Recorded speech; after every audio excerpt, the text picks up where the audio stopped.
The knock came sharp and small against the maid's back door, a brittle sound that made her drop the spoon. She froze, listening as it came again, softer this time, almost apologetic. She pushed aside the curtain and saw 3 children huddled close together, thin as fence shadows, watching her with big, uncertain eyes. She stepped out before she could think, the evening air sticking to her like dust. "What are you doing here?" she asked, trying not to sound scared. The oldest boy swallowed. "Ma'am, we're hungry." "We ain't begging," the middle one added, voice tight. "Just asking. For bread. Or anything."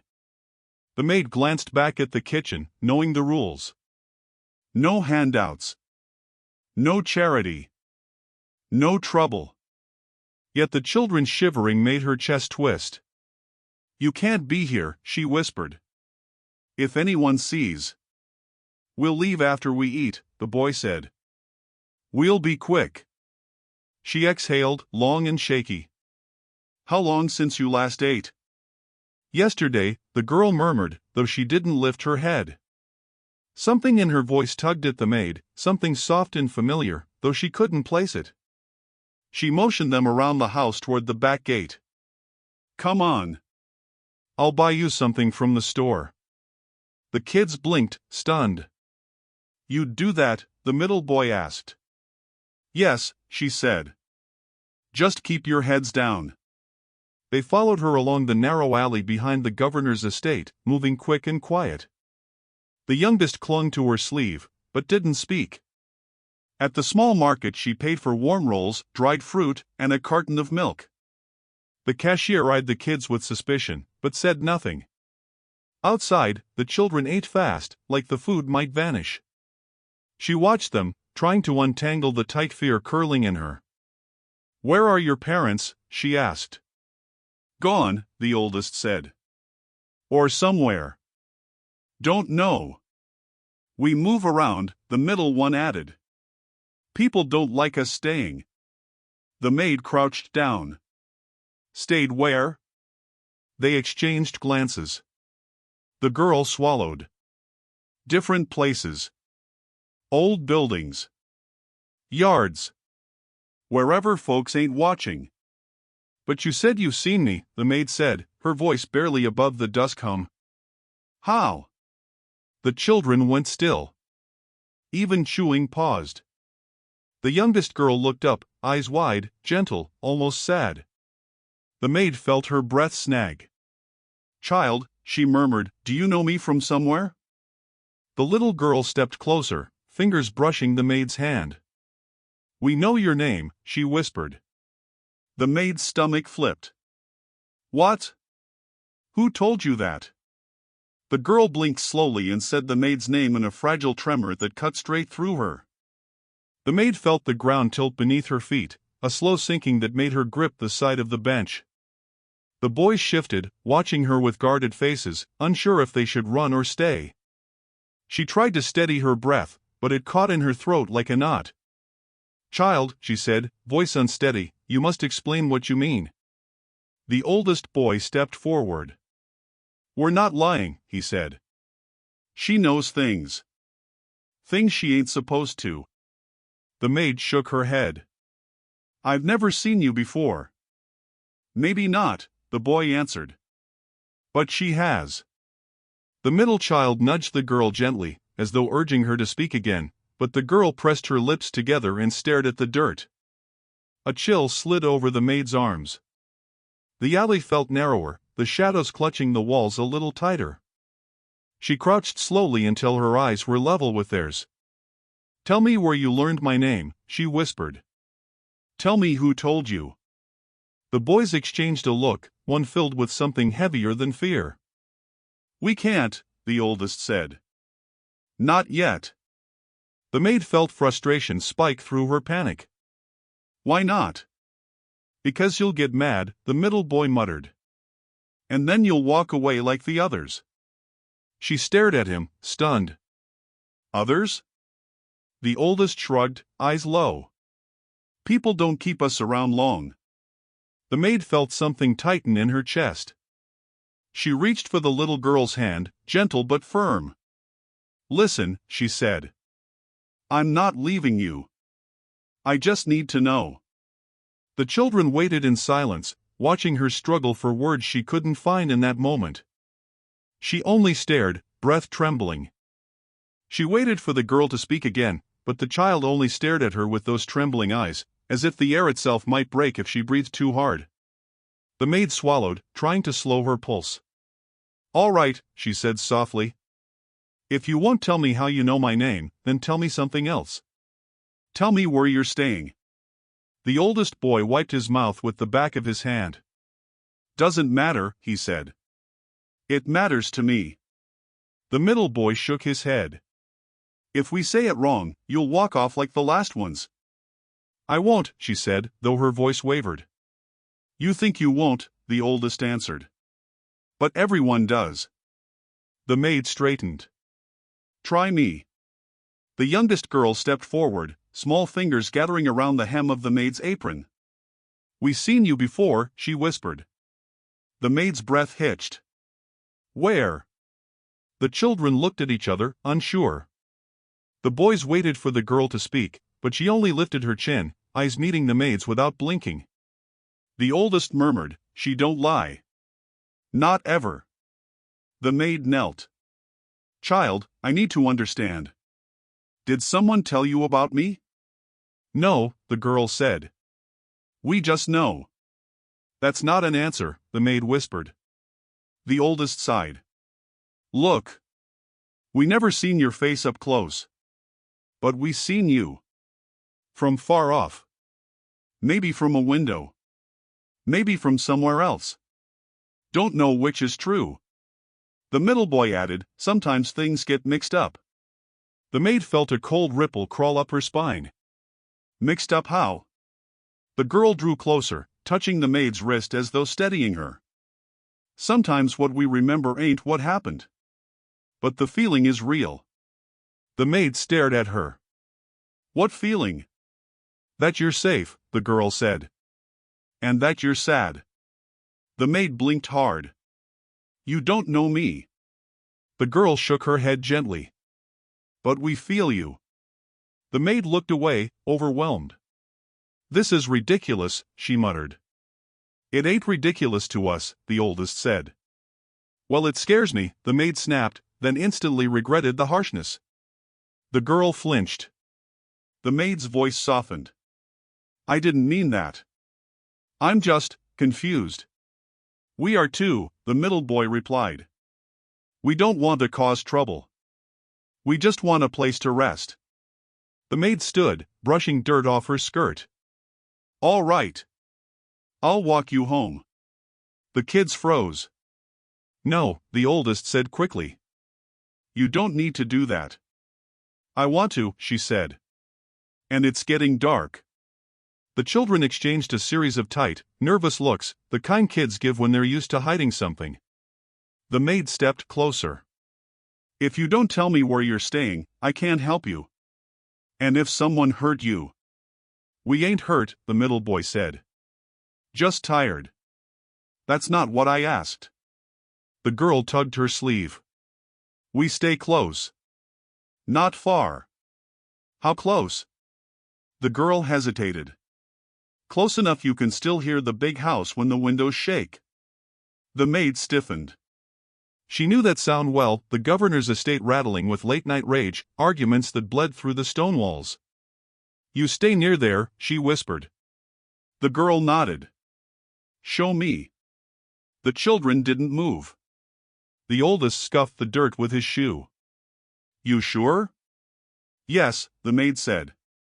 Take me there. The youngest looked up at her, eyes shining with something that felt too old to belong to a child. If we go, she whispered, you can't change your mind halfway. I won't. You might, the girl said. People do. The maid shook her head. Lead the way. The children hesitated another moment, then the oldest jerked his head toward the narrow dirt path behind the shops. It's down there. The maid followed as they started walking, their small forms stretching into long shadows under the dimming sky. The path narrowed around them, brushing their arms with weeds. The middle boy whispered, "She shouldn't come." "She asked," the oldest muttered back. "She doesn't know what's there." "She'll see." The maid tried to keep her voice steady. "What exactly am I going to see?" "Where we sleep," the oldest said. "Where others slept before us." The youngest girl slowed until she walked beside the maid again. "You'll remember something," she whispered. "Maybe not at first. But you will." The maid swallowed. "Remember what?" The girl didn't answer. The children continued quietly down the dimming trail, the path curving behind the governor's gated estate, where the air grew colder and the brush thicker. The maid stepped carefully after them, unable to shake the feeling that the ground knew her footsteps. The maid trailed behind them as the dirt path bent toward the back of the governor's estate, the fence rising tall and quiet like it was holding its breath. The children walked close together, their steps soft, their voices even softer. She listened, straining to catch each word. The middle boy muttered, "Told you she'd come." "She won't stay," the oldest replied. "Nobody stays." "She might," the girl whispered. "She feels different." The maid tried to keep her voice steady. "I can hear you." All three stopped at once. The oldest turned, rubbing the back of his neck. "Sorry." "Habit." "What are you afraid of?" she asked. The middle boy shrugged. "Nothing. Everything." "That's not helpful." The girl stepped forward until she was close enough to touch the maid's hand. "We're afraid of saying the wrong thing." The maid looked down at her. "Just tell me the truth." The girl nodded, but her eyes drifted toward the estate fence. "Some truths make people angry." "I'm not angry," the maid said. "Yet," the middle boy murmured. They continued walking. The trail curved behind the estate, passing a tall office window lit from within. A shadow moved across it. The children stiffened. The maid lowered her voice. "Who's in there?" The oldest boy glanced at the window but didn't stop walking. "The man in the tall office." "That's not a name." "He doesn't use his name," the middle one said. "People don't ask." The maid felt her stomach tighten. "What does he do?" "Watches things," the older boy answered. "Writes things. Tells people what to do." The maid slowed. "Do you mean the governor?" "No," the girl said softly. "Worse." The maid's breath hitched. "Worse how?" The children didn't answer. Their silence pressed against her like cold fingers. They walked until the estate fence ended and the landscape opened into a wide stretch of dust and weeds. The trail dipped toward a familiar direction she hadn't taken in years. The maid felt her chest tighten. The youngest girl looked back at her. "You know this road." The maid tried to swallow, but her mouth was dry. "I used to come this way when I was young." "Why'd you stop?" the middle boy asked. "Because nothing good waits down this road." "You remember," the girl whispered. The maid shook her head. "I remember enough." They walked on, the air growing heavier as though the land itself recognized her steps. The trail soon revealed a distant silhouette, the charred frame of the old farmhouse, barely standing, swallowed by weeds in time. The maid halted. "No. We're not going there." The oldest boy turned. "That's where we sleep sometimes." "You shouldn't," she snapped. "It's dangerous." "So is everywhere else," he said. The maid's hands shook. "You don't understand. That place burned for a reason." The youngest girl stepped closer, eyes soft with something like pity. "We know. We feel it." "How?" The girl's voice went almost breathless. "The walls hurt." The maid stared at her. "What does that mean?" "It means the house remembers," the girl said. "And it makes us remember too." The maid's breath shuddered. "You've never been in that house before. You couldn't possibly remember anything there." The girl held her gaze. "Maybe we remember you." The maid felt her knees weaken. She looked away quickly. Stop saying that. You don't know anything about me. Then explain why you're shaking, the middle boy said. The maid wiped her palms on her skirt. It's the place. It's old and wrong. It's familiar, the girl whispered. To you. Not to us. The maid turned sharply. Why do you keep saying things like that? The girl blinked slowly. Because they're true. They reached the base of the hill leading to the ruins. The children paused, waiting. The maid forced her breath steady and followed, each step feeling heavier than the last. As they climbed, the oldest boy said, "We tried staying somewhere else. But the woman with the papers kept moving us." The maid frowned. What woman? She works for the governor, the middle boy said. She keeps everything quiet. She said we'd cause trouble if we stayed too long, the girl added. Said people might ask questions. The maid felt her heart hammer. Questions about what? The oldest boy met her eyes. About us. About where we came from. The maid stopped walking. Where did you come from? Silence. Finally the girl whispered, We don't know. Not really. Sometimes we think we remember a house. Or a room. Or a voice. But it all feels like dreams. The maid felt the wind sting her eyes. Dreams aren't truth. The girl tilted her head. Neither are lies. Not always. They reached the clearing at the top of the hill, and the burnt farmhouse loomed over them like a skeleton. The youngest girl grabbed the maid's sleeve and tugged gently. Her voice came thin and trembling. Don't go up there, she whispered. He watches. The maid froze at the girl's warning, staring at the charred beams jutting into the fading sky like broken ribs. The children stayed close, their small bodies tense, watching the ruins with the caution of animals that had learned to fear footsteps in the dark. The maid tried to steady her breath, but the familiar sting in her chest returned, the same one she used to feel when she passed this place as a child. No one watches, she whispered, though she didn't believe it. There's nothing left here. The oldest boy shook his head. Something's here. You don't have to come, the middle boy added.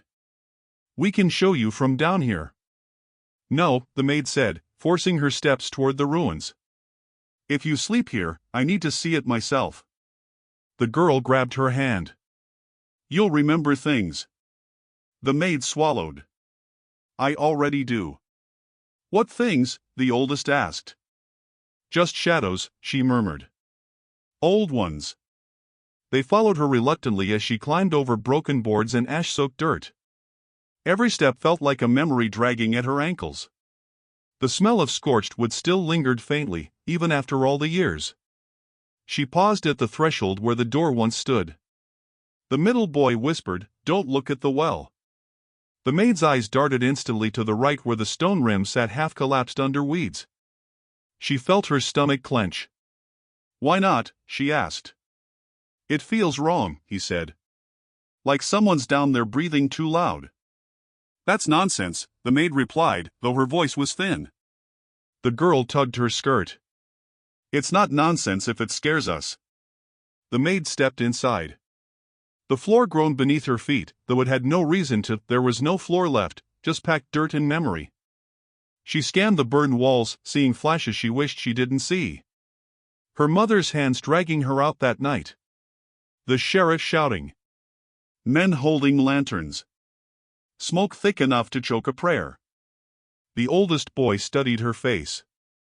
You know this place too well. This was my home, she said quietly. Before the fire. The girl leaned close. Who burned it? The maid hesitated. No one proved anything. That means someone important, the middle boy murmured. Be quiet, the maid snapped, then softened. Just, don't assume things. The children wandered carefully, avoiding the spot where the old well sat. The girl pointed at the ground near a blackened beam. We sleep there sometimes. When it's not too cold. The maid knelt, brushing aside ash. This isn't a place for children. It was a place for somebody, the oldest said. Before us. That doesn't make it safe.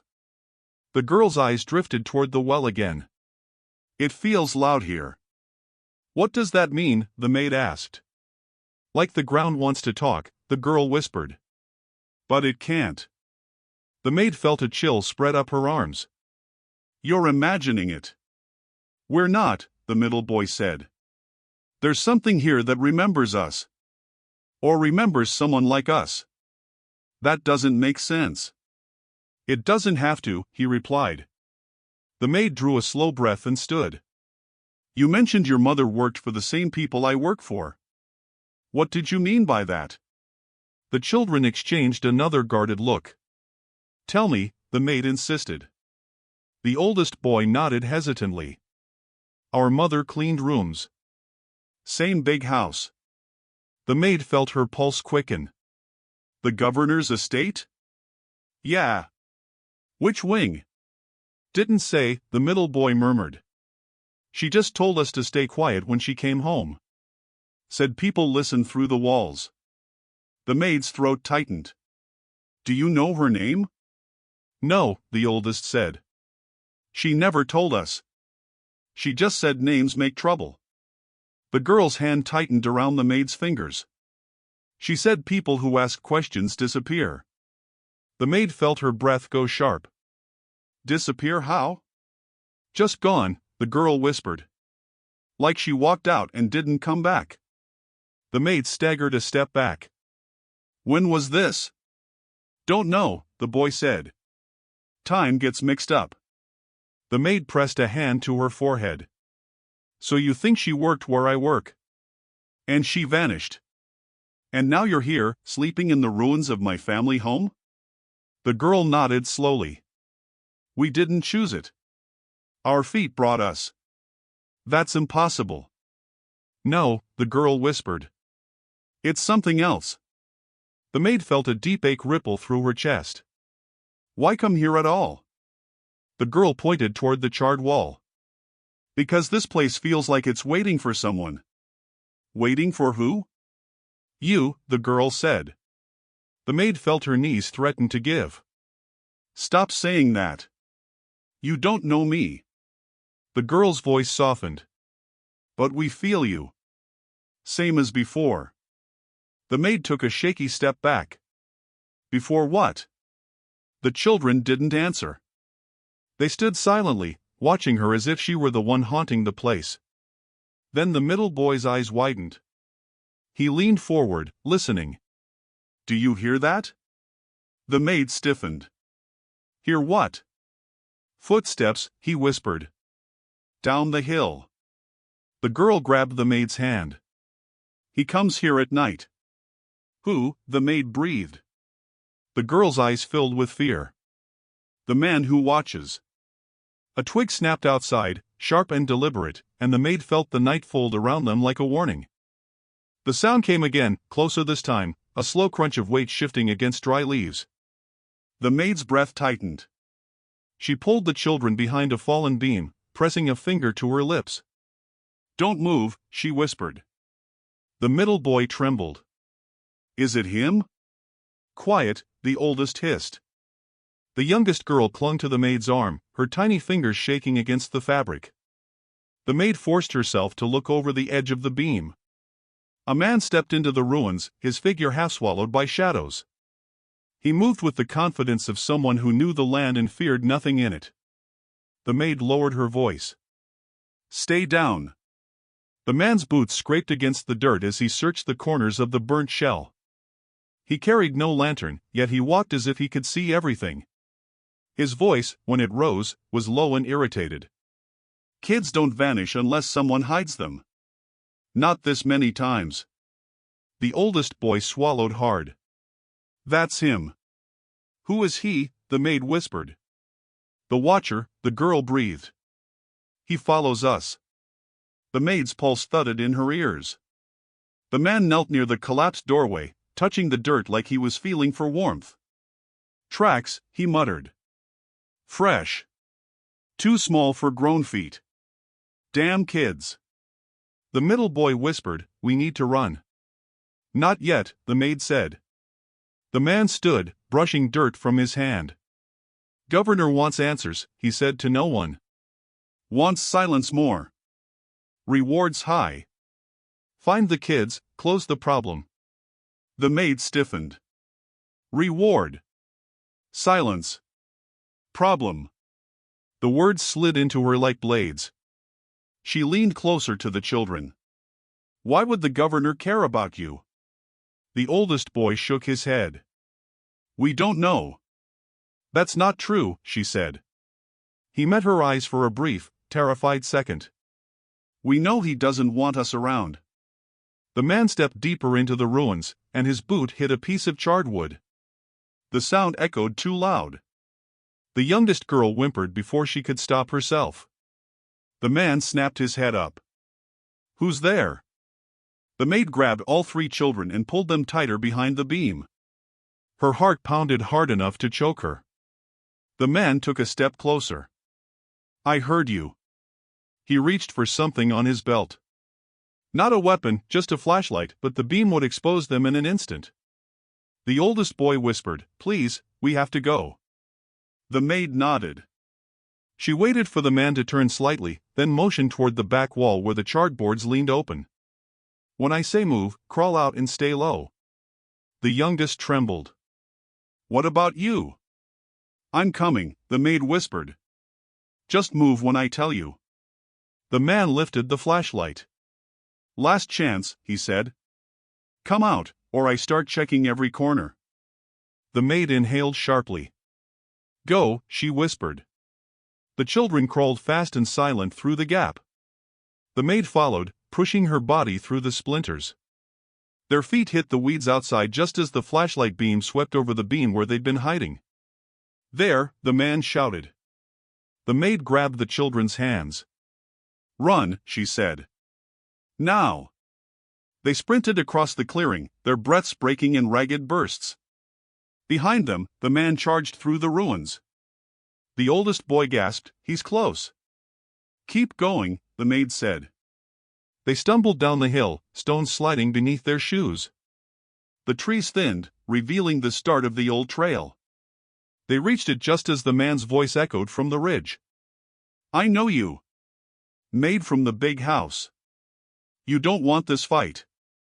The maid stopped for a split second. How does he know who I am? The oldest boy tugged her arm. Keep moving. She forced her legs to move again. Why would the governor send someone after you? We didn't do anything, the middle boy panted. The man's voice boomed again. Kids belong to no one. Governor wants them off the land. You stay out of it. The maid felt something inside her snap. She turned back just enough to shout, "They're children." "They're trouble," the man yelled. Walk away, maid. Save yourself. No, she said through her teeth. Not this time. They dashed deeper into the trail, the brush swallowing them. The man didn't follow immediately. She could hear him pause at the ridge, muttering. Too many tracks. Need backup. Governor needs this quiet. The maid slowed only when the forest thickened around them. The children bent over, catching their breaths. The youngest girl looked up at her. "You're scared." I should be, the maid said. You're angry too, the middle boy whispered. Yes. The girl took her hand again, eyes shining with an emotion the maid couldn't name. He won't stop, she said. None of them will. The maid closed her eyes for a long second. Then we won't stay here. The oldest boy stepped closer. Where do we go? The maid didn't hesitate. The anger had settled into something solid. Away from him. Away from the estate. Away from anything that hunts children. She took each of their hands, gripping tight. We're leaving, she said. Now.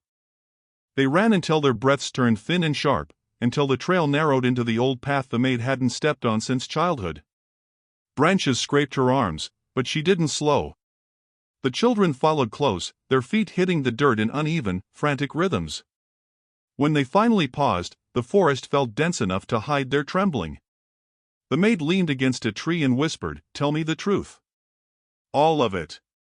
The oldest boy wiped sweat from his forehead. "We don't know everything." "You know something," she shot back. "Start talking." The middle boy kicked a root. "You won't like it. Try me." The girl tugged gently at the maid's sleeve.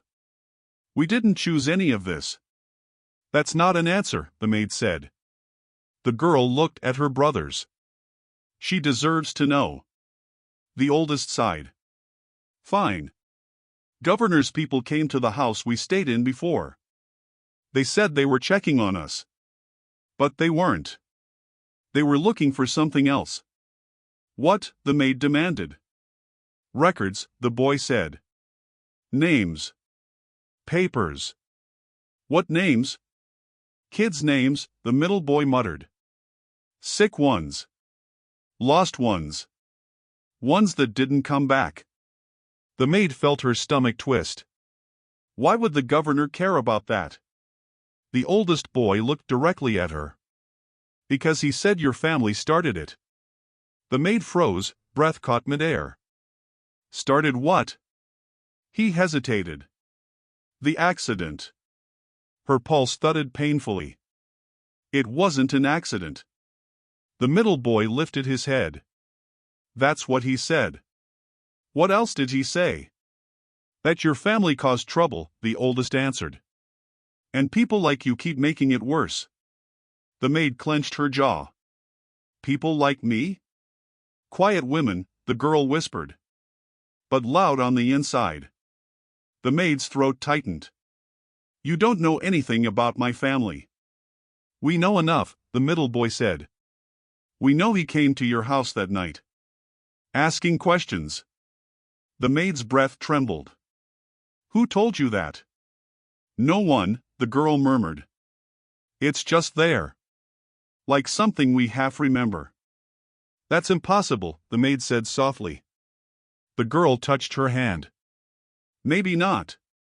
The maid stepped back as memories pressed in, her mother crying near the window, the sheriff whispering outside, the governor arriving in the dark.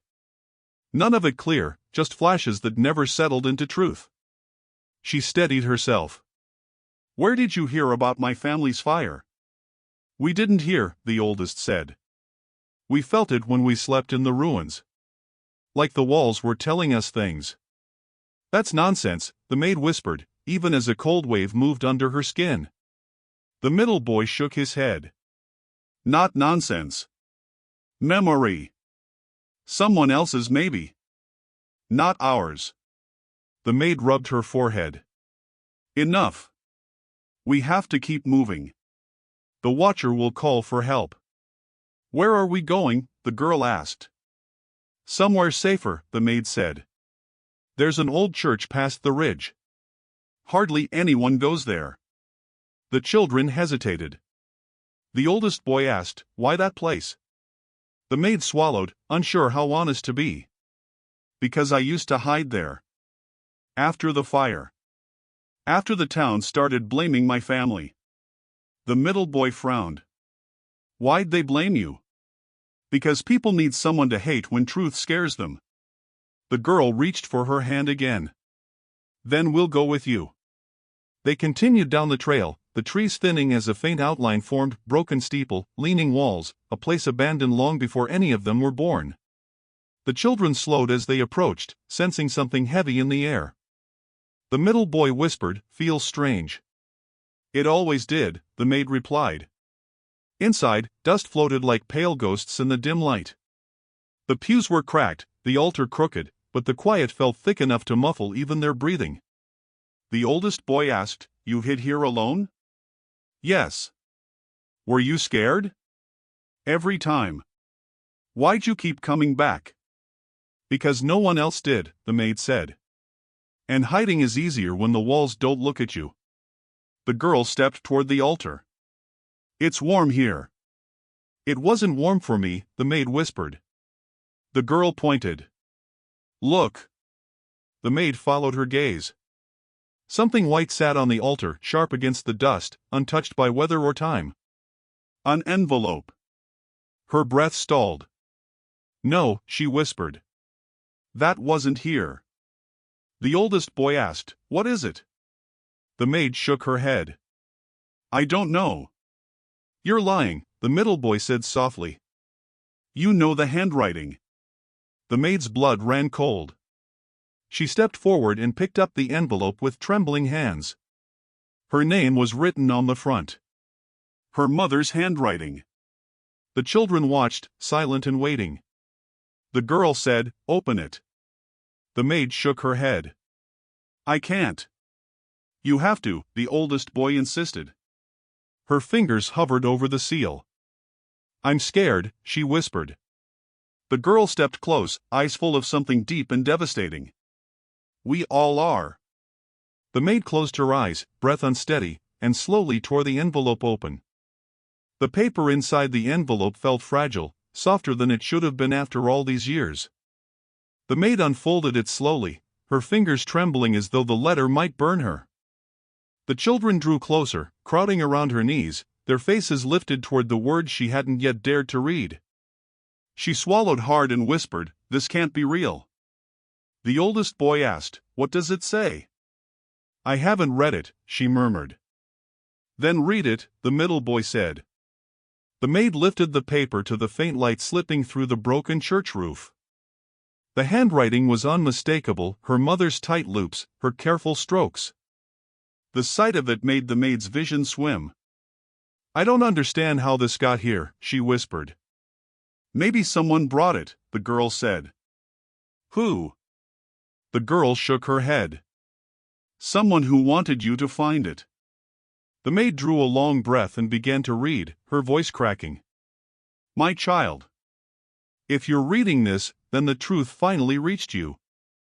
She hesitated. Keep going, the oldest boy urged. She continued.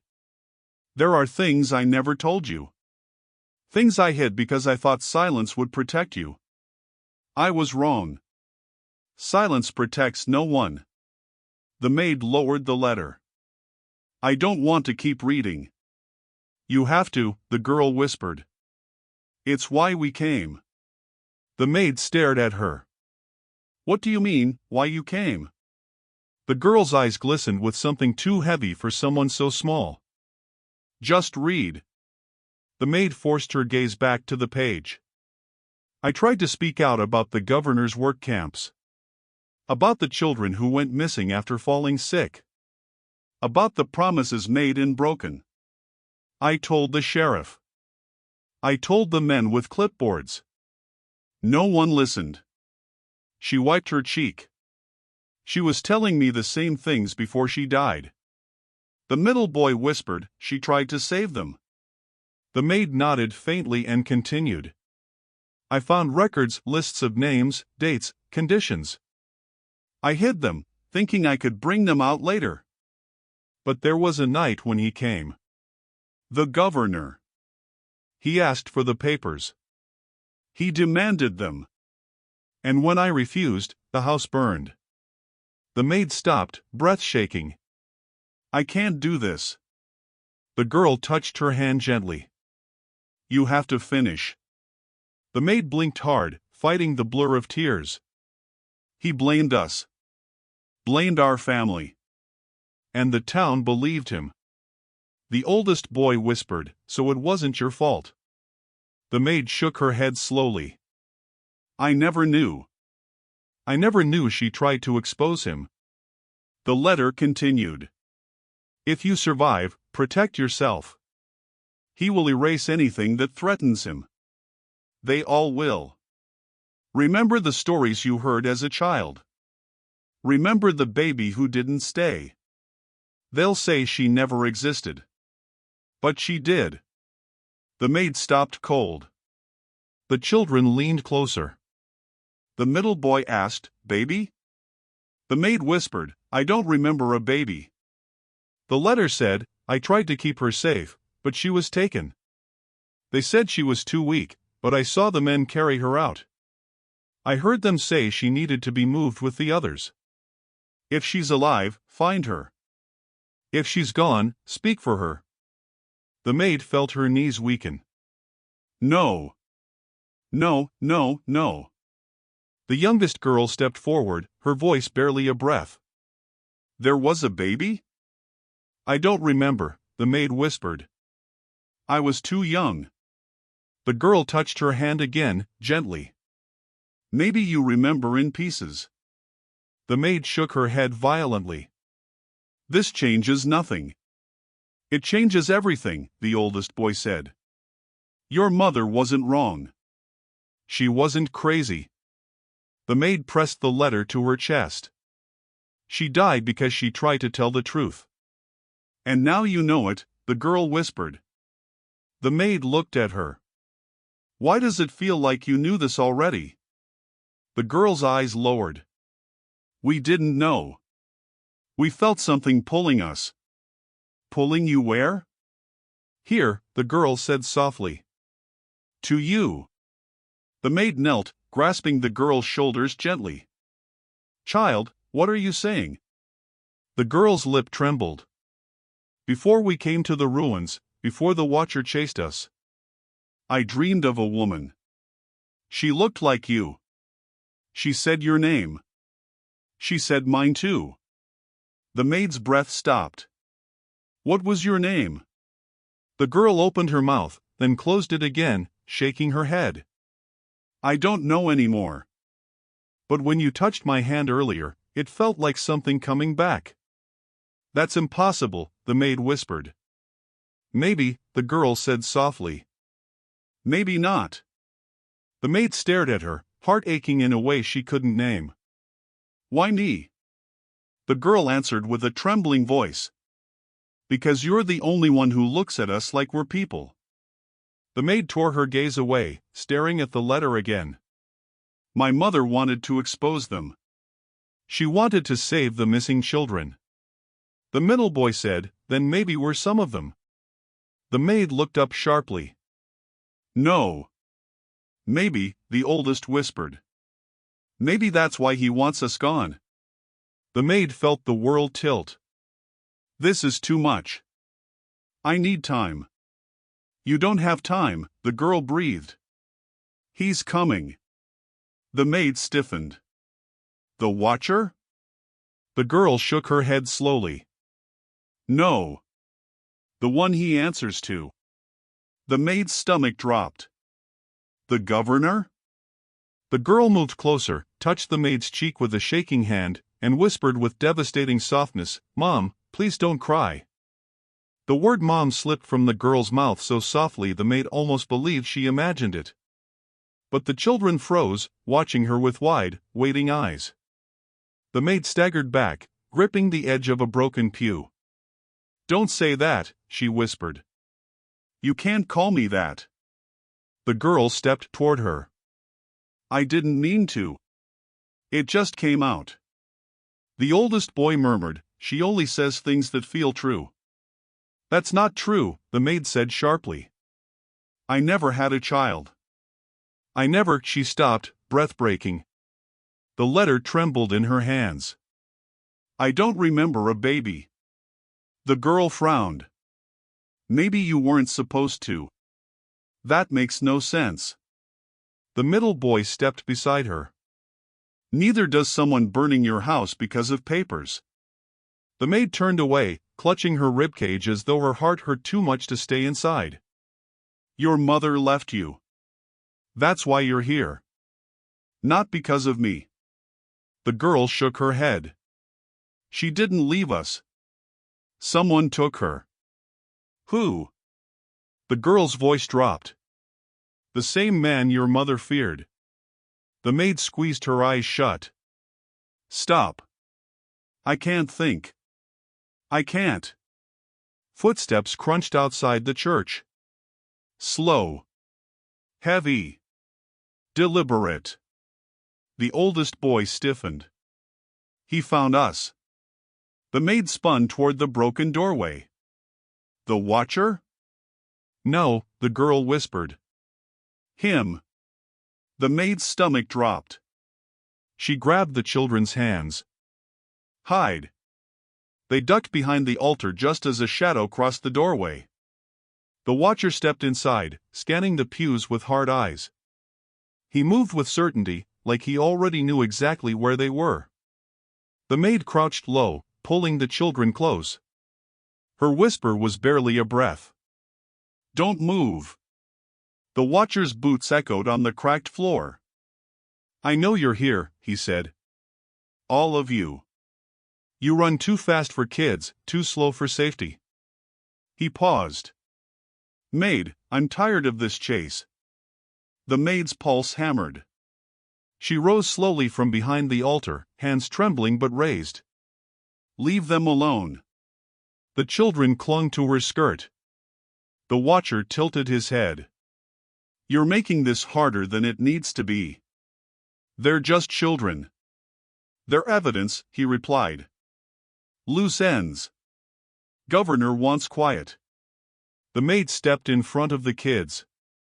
"You're not taking them." "You think you can stop me?" "No," she said. "But I can try."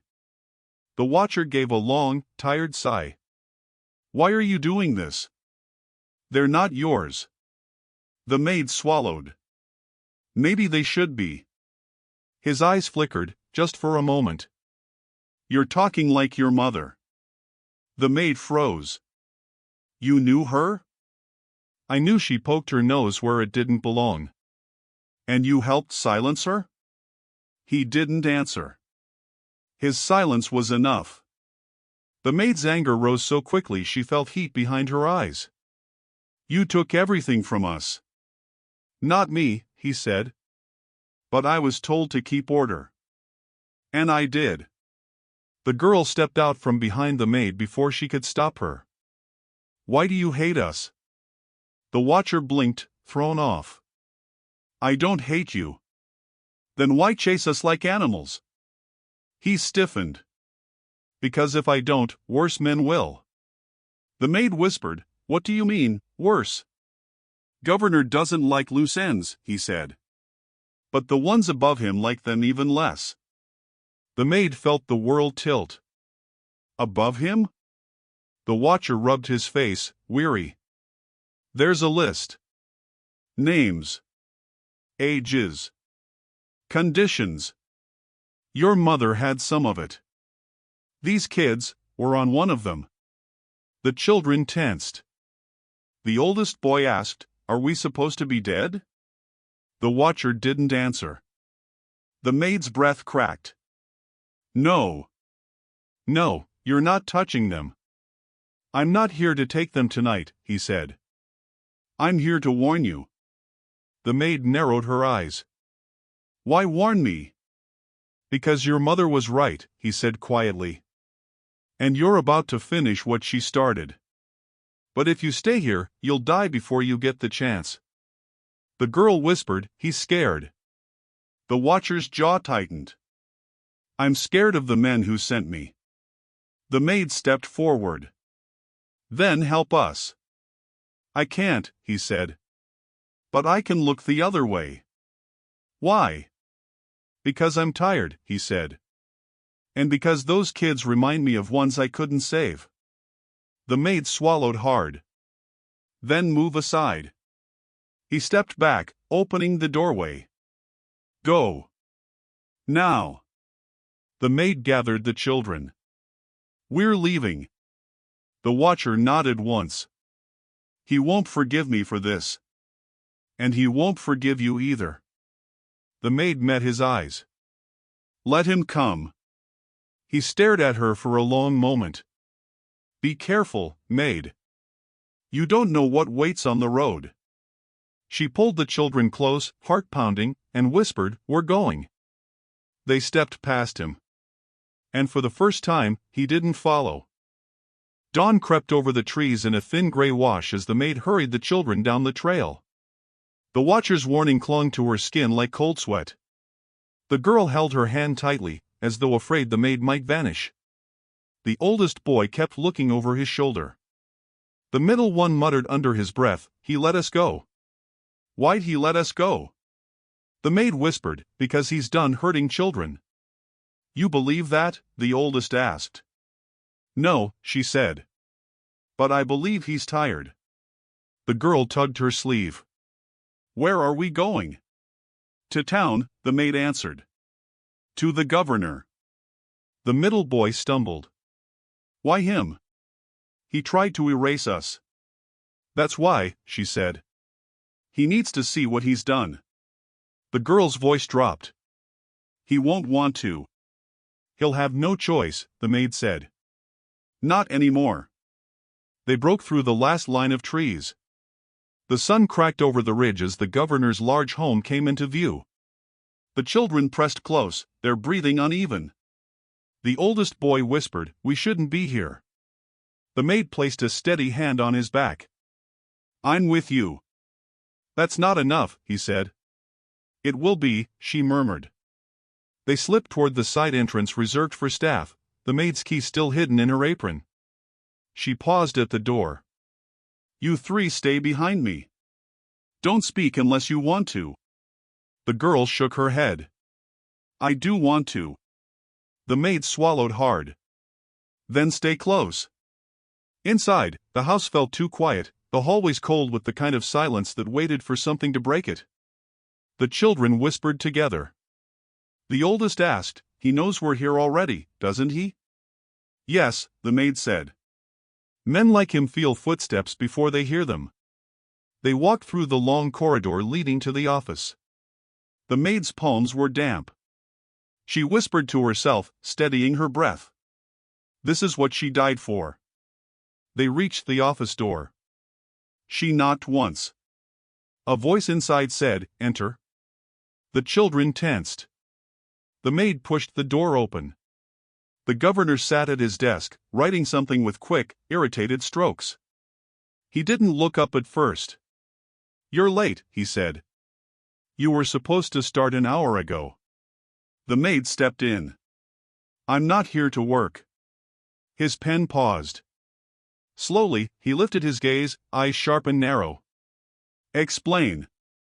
The children stepped out from behind her. The governor froze. The middle boy muttered, "He's scared." The governor stood abruptly. "What are they doing here?" "They came to me for help," the maid said. "Because they've been hunted." "Hunted?" the governor scoffed. "Those children are trespassers. They steal. They cause trouble." The oldest boy snapped, "We didn't steal anything." "Quiet," the maid whispered, but the boy shook his head. "We didn't steal," he repeated. "Your men took us." The governor's jaw flexed. "I don't know what you think you're accusing me of, but—" The maid stepped forward, placing the letter on his desk. "My mother wrote this." The governor's expression cracked in the smallest way. "Where did you get that?" "Hidden in the church. Left for me." "That letter is old," he said. "Meaningless." "It names you," the maid whispered. "It names what you did." He exhaled sharply. "Your mother was sick. Delusional." "No," she said. She knew about the missing children. She tried to expose the camps. She tried to protect them. She put her nose where it didn't belong, the governor snapped. "And you burned her house," the maid said. His eyes flickered. "Prove it." The girl stepped forward. "We can."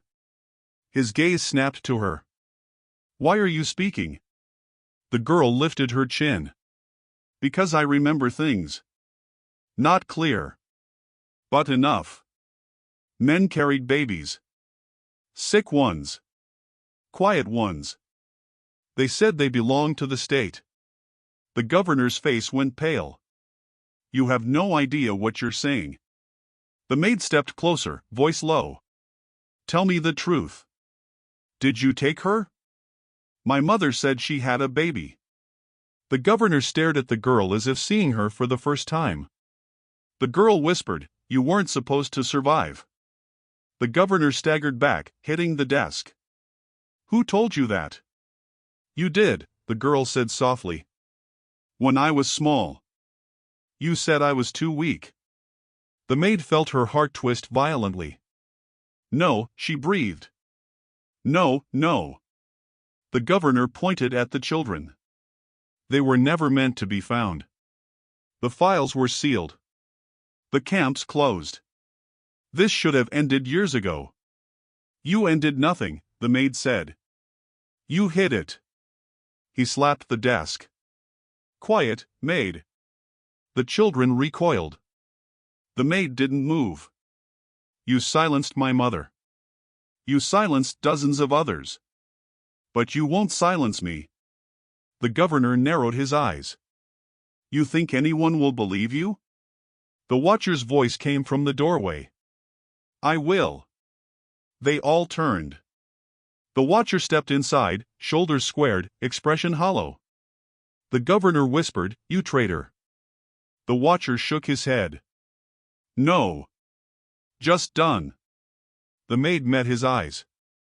Thank you. The watcher nodded once. Finish what she started. The governor backed away. This isn't over. The maid stepped forward. Yes, she said quietly. It is. The room fell into a heavy, irreversible silence as dawnlight spilled across the floor, marking the first morning the truth finally breathed. The governor stood frozen in the widening light, his shadow shrinking as the sun climbed higher. The maid didn't speak at first. She let the silence stretch, let him feel the weight of a truth he could no longer bury. The children huddled behind her, tense and small, but no longer hiding. The watcher remained by the door, breathing slow and steady, as if bracing himself for whatever came next. The governor cleared his throat. You think dragging children in here will ruin me? The maid said, Not the children. Your deeds. You have no proof. She lifted the letter. I have her words. Dead women don't testify, he snapped. The watcher stepped forward. But living men do. The governor's voice shook. You owe me your career. I owe myself my conscience, the watcher replied. The oldest boy whispered, He's scared again. The governor pointed sharply at him. Quiet. The maid moved between them. Don't speak to him like that. You're a maid, the governor hissed. You don't give orders. I do today, she said. He laughed once, bitter and sharp. You think anyone outside this room will believe a handful of strays and a staff girl? The watcher said, People will believe what I tell them. You wouldn't dare. I already did, the watcher replied. There are men waiting outside. They want answers. The governor's face drained of color. They wouldn't question me. They're not here for questions, the watcher said. They're here for files you never should have kept. The maid stepped forward. The lists. The names.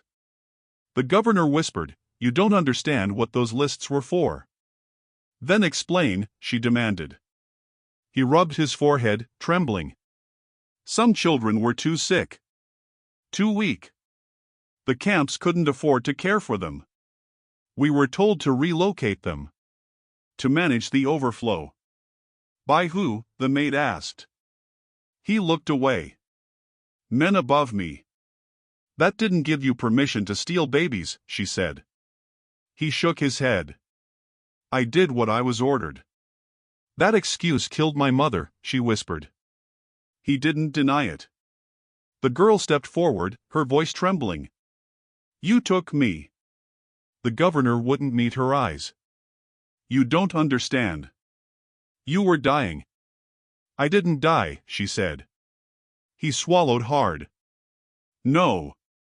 But you weren't supposed to stay. The maid knelt beside her. You're here now. You survived. The girl leaned into her side. Because you found us. The maid stroked her hair, fighting tears. Because you came to me. The watcher shifted, uneasy. Maid. We should go. Before his men tried to intervene. The governor whispered, They won't turn on me. They already have, the watcher said. They're tired of covering your mess. The maid held the girl's hand tightly. We're leaving. The governor tried to step around the desk, but the watcher blocked him. Don't. It's over. You don't know what you're doing, the governor growled. I do, the watchers said. I'm choosing who I want to be. The oldest boy whispered, Can we go now? Yes, the maid said.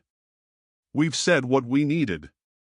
As they turned toward the door, the governor called out, What do you plan to do with them? The maid looked back. Protect them.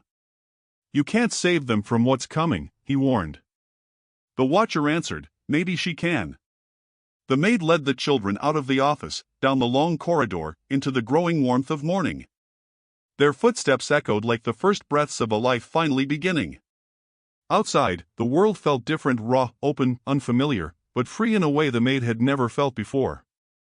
The middle boy asked, Where do we go now? The maid said, Someplace quiet. Somewhere no one will look for us. The girl slipped her hand into hers. Will you stay with us? The maid stopped walking, kneeling so she could see all their faces at once. I'm not leaving you. Any of you. The oldest boy frowned. Why? You don't even know who we really are. She brushed his shoulder gently. I don't need to know. You're children who need safety. That's enough. The middle boy looked down. We're trouble. Then I'll handle trouble, she said.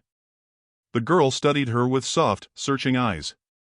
Will you still want us if something bad comes? The maid nodded. I'll want you even more. The girl leaned forward, resting her forehead against the maid's. Then I want to stay.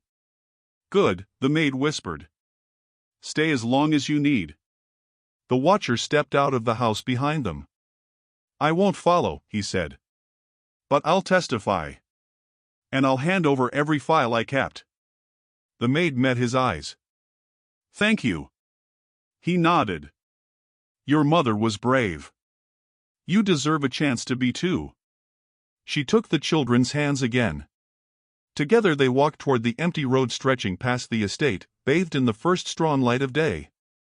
The girl squeezed her hand and whispered, What's my real name? The maid looked at her for a long, trembling moment. Then she smiled softly. I'll help you remember. The road waited. The morning opened. And for the first time, the maid stepped forward without fear, carrying the children toward a future no one could erase.